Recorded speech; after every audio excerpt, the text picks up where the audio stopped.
कहानी सिर्फ एक संगठन के भीतर के हलचल की नहीं है। ये कहानी सत्ता के सबसे करीब बैठी उस ताकत की है जो दिल्ली की राजनीति के हर पेंच को अपनी उंगलियों पर घुमाती है, आरएसएस।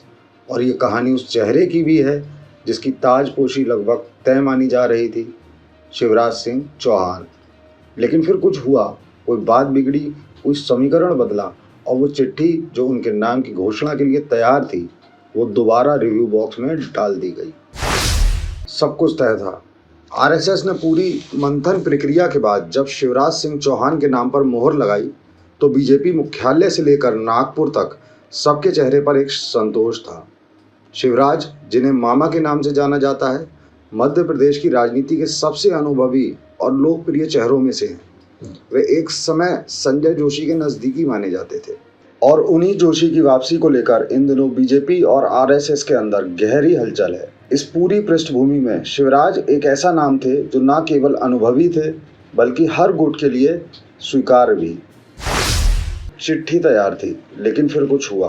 बीजेपी अध्यक्ष पद की चिट्ठी तैयार थी, एक आंतरिक लेटर जिसमें साफ लिखा गया था, Shivraj Singh Chouhan will take over as the next BJP president. लेकिन इस लेटर पर हस्ताक्षर होने से पहले ही नागपुर से फोन आया, रुकिए, हमें फिर से विचार करना है। वजह क्या थी? वही पुरानी सत्ता की चुप भाषा, संतुलन, संदेश और संगठन। अब नया नाम, बीएल संतोष। अब जो नाम फिर से चर्चा में आया है वो है बीएल संतोष। एकदम संगठन के आदमी, ना मीडिया के चहेते, ना ही जनसभाओं के उस्ताद, लेकिन बीजेपी संगठन के हर पेंच को, हर जोड़ को वो ऐसे जानते हैं जैसे कोई इंजीनियर मशीन की वायरिंग जानता हो। वो कर्नाटक से हैं, लंबे समय से संगठन में काम कर रहे हैं और फिलहाल राष्ट्रीय महासचिव भी हैं। आरएसएस के बेहद करीबी माने जाते हैं और अमित शाह के दौर में उन्होंने संगठन की कमान संभाली। सवाल शिवराज से परे क्यों देखा जा रहा है? ये सवाल हर राजनीतिक विश्लेषक के दिमाग में है। अगर शिवराज सर्वमान्य थे तो फिर ऐसा क्या हुआ कि नागपुर में आखिरी वक्त पर फाइल वापस मांग ली गई? दरअसल इसकी वजह कई हैं। पहली, शिवराज की लोकप्रियता अब बीजेपी के अंदर कुछ लोगों के लिए खतरे जैसी हो गई है। खासकर मोदी शाह कैंप को लगता है कि शिवराज जैसे नेता संगठन में अगर स्वतंत्र रूप से आ गए तो पार्टी की केंद्रीय पकड़ कमजोर हो सकती है। दूसरी वजह, संजय जोशी। शिवराज के संजय जोशी से पुराने संबंध हैं और इन दिनों जब आरएसएस जोशी की वापसी पर जोर दे रहा है तो एक तरह से शिवराज का अध्यक्ष बनना मोदी कैंप के लिए दोहरा झटका होता। आरएसएस की भूमिका, अब कोई भी अध्यक्ष हो तय नागपुर से होगा। अब बात साफ है, इस बार जो भी बीजेपी अध्यक्ष बनेगा वो आरएसएस की मंजूरी से ही बनेगा। ये कोई औपचारिक प्रक्रिया नहीं, लेकिन मोदी शाह युग की पहली बार ऐसी स्थिति आई है जब नागपुर ने दिल्ली को सीधे निर्देश दिए हैं, नाम हम तय करेंगे। और यही वजह है कि अमित शाह अब तक कोई चाल नहीं चल पाए, ना ही मोदी को आरएसएस के सामने खुलकर खड़ा होते देखा गया। संगठन बनाम सत्ता, आरएसएस का पुनः उभार। 2014 के बाद बीजेपी की कहानी दरअसल एक ही ध्रुव पर केंद्रित रही। मोदी, संगठन के सारे चेहरे या तो दरकिनार हो गए या फिर रबड़ स्टैंप की तरह इस्तेमाल हुए। लेकिन 2024 के चुनाव नतीजों के बाद माहौल बदला है। अब आरएसएस खुलकर अपना दावा कर रहा है, हम सिर्फ पृष्ठभूमि में रहने वाले गाइड नहीं हैं, हम निर्माता हैं। पार्टी अध्यक्ष भी अब हमारी सहमति से ही होगा। संतोष का प्रोफाइल, आरएसएस का सपना। बीएल संतोष का प्रोफाइल वैसे तो जनता के बीच चर्चित नहीं है, लेकिन आरएसएस की नज़र में वो एक आदर्श कार्यकर्ता है। टेक्नोक्रेट सोच, वैचारिक प्रतिबद्धता और कभी न दिखने वाला पर असरदार नियंत्रण।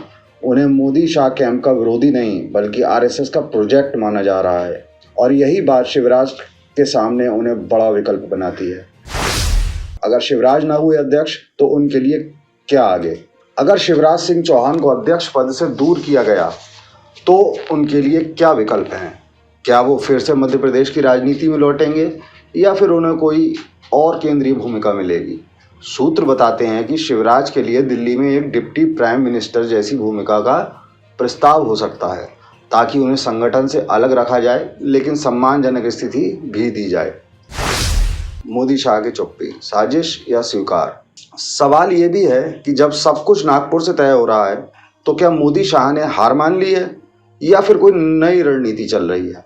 अब तक इस पर पूरी चुप्पी है। ना मोदी ने कुछ बोला, ना अमित शाह ने, लेकिन चुप्पी भी कभी कभी बहुत बड़ा संदेश होती है। और शायद ये चुप्पी बताती है कि इस बार नागपुर की चलने वाली है। अध्यक्ष पद आरएसएस का शक्ति प्रदर्शन। बीजेपी अध्यक्ष पद सिर्फ एक संगठनात्मक पद नहीं है, ये दरअसल आरएसएस और सत्ता के बीच का सेतु है। और इस बार आरएसएस इस सेतु को खुद बनाना चाहता है।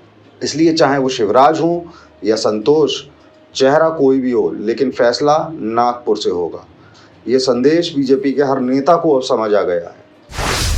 शिवराज, संतोष और संघ की वापसी।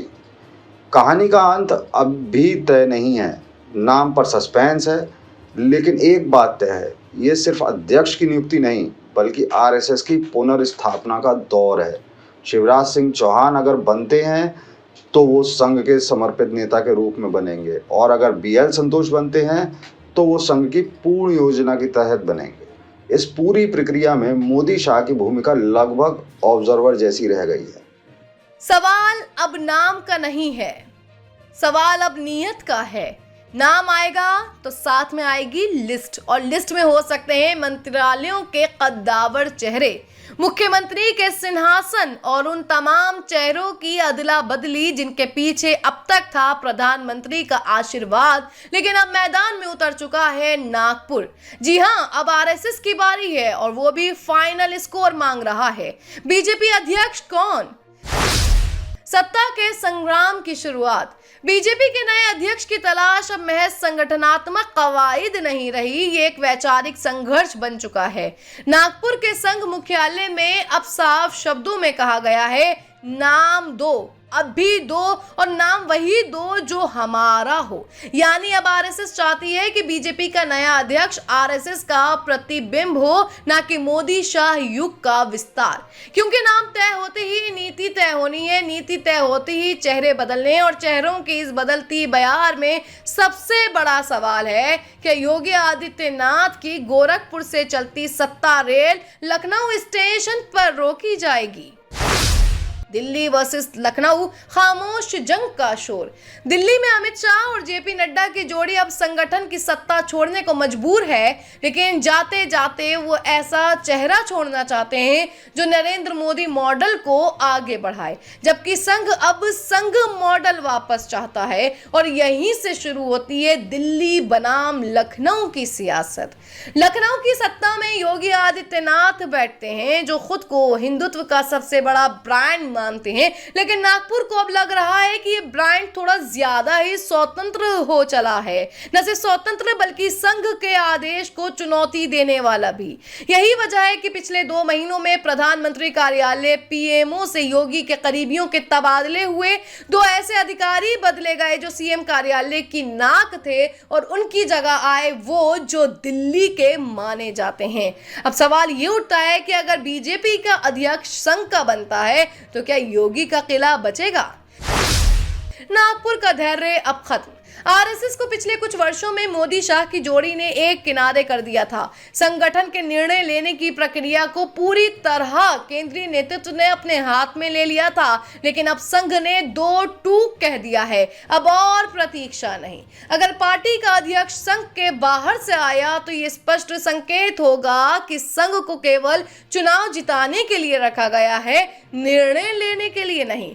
संघ के शीर्ष पद अधिकारी सुरेश भैयाजी जोशी, दत्तात्रेय होसबोले और स्वयं मोहन भागवत अब सख्त मुद्रा में हैं। 2024 के लोकसभा चुनाव में मिली कमजोर सीटें और मोदी सरकार की कथित इमेज मैनेजमेंट नीति को लेकर भी संघ में नाराजगी है। अब संघ कह रहा है, हमें नीति में बदलाव चाहिए, चेहरे में बदलाव चाहिए, और सबसे पहले अध्यक्ष चाहिए, वो भी हमारा। कौन होगा संघ का अध्यक्ष? संघ की पहली पसंद संजय जोशी, वही संजय जोशी जिनसे मोदी का वर्षों पुराना टकराव है। गुजरात से लेकर दिल्ली तक संजय जोशी को हटाने के लिए मोदी ने कई मोर्चे खोले थे, लेकिन आज वही संघ के लिए आदर्श अध्यक्ष हैं। संघ संस्कार वाले, संगठन चलाने वाले और मोदी के करीबी नहीं।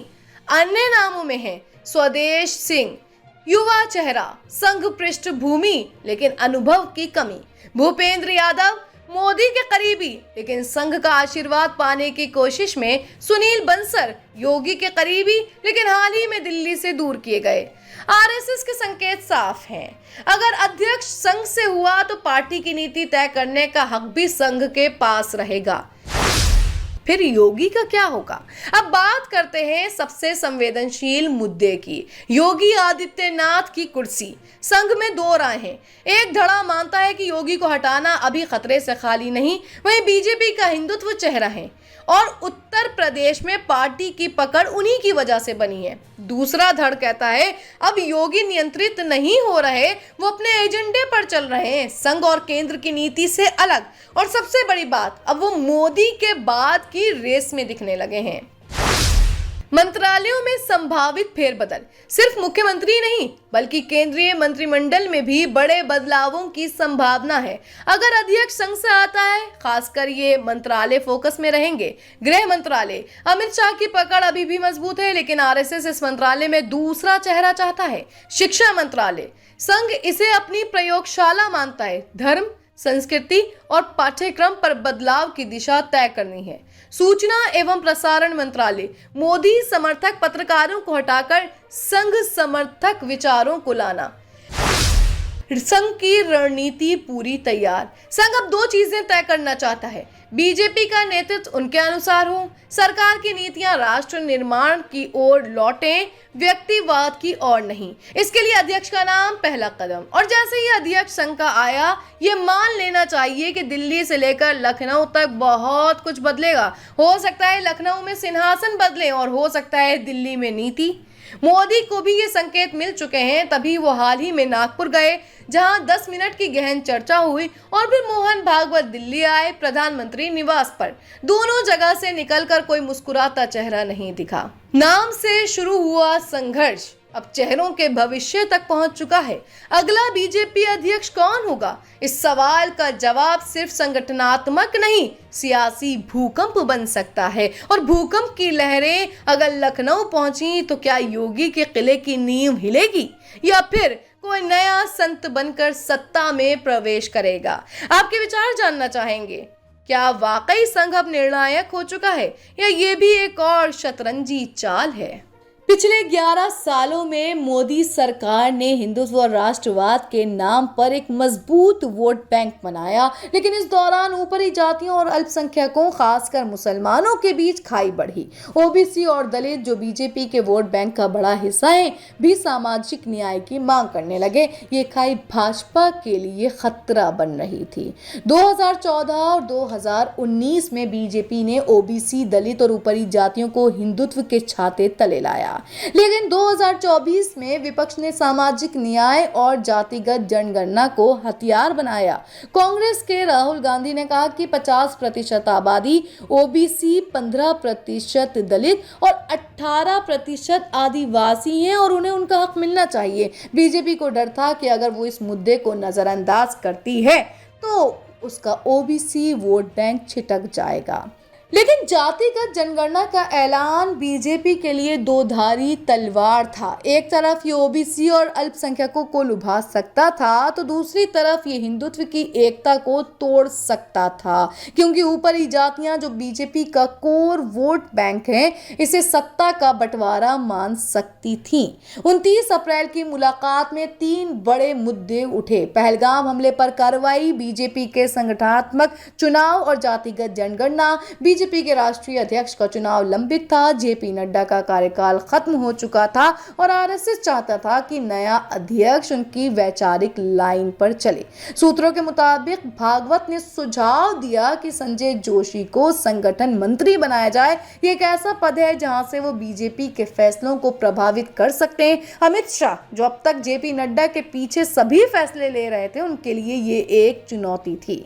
लखनऊ से दिल्ली तक सियासी हलकों में चर्चा थी कि अगर जोशी की वापसी हुई तो बीजेपी का पूरा सियासी समीकरण बदल सकता है। और आप हमसे जुड़े रहने के लिए सब्सक्राइब करें YouTube पर, फॉलो करें Twitter पर और लाइक करें Facebook पर। और ज्यादा जानकारी के लिए आपको टाइप करना होगा सिर्फ न्यूज़ नशा।